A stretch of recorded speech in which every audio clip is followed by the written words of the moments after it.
Practical accounting, the better way to learn.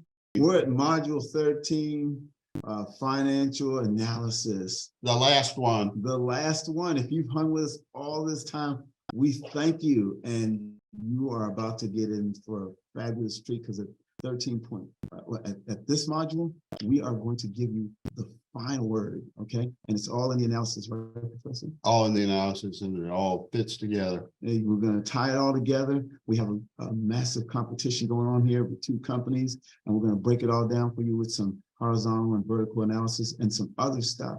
You want to tell us about it? Yep, let's take a look.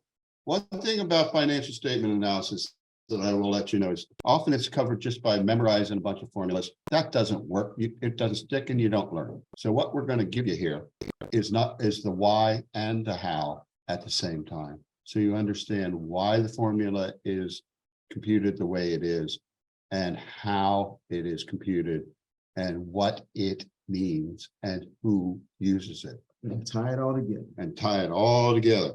So we're going to start out with overview terminology, key issues. And there's not a whole lot, but they're broken up into major groups: vertical, horizontal, asset management, liquidity, solvency, and investor ratios. We're going to give you a base case of two companies, Slug and Star. You can guess which one is going to be the good performer. But anyway, we're going to use these consistently and simple numbers so that you can see the relationships.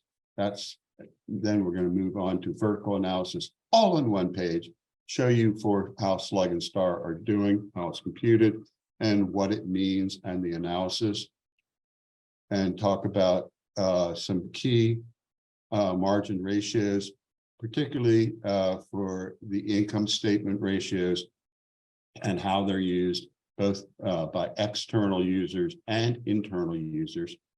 Then we're going to move on to horizontal analysis. Horizontal analysis is a great way to see trends in numbers. Then we're going to move on to a series of asset management ratios. If you've been hanging with us thus far, this looks familiar, but then we're going to apply it to Star and Slug and see what it means with the raw numbers and what the ratios are telling us. We're going to move on again to liquidity ratios for the same two companies, and these are particularly useful for short-term creditors. Solvency ratios for long-term creditors, same deal.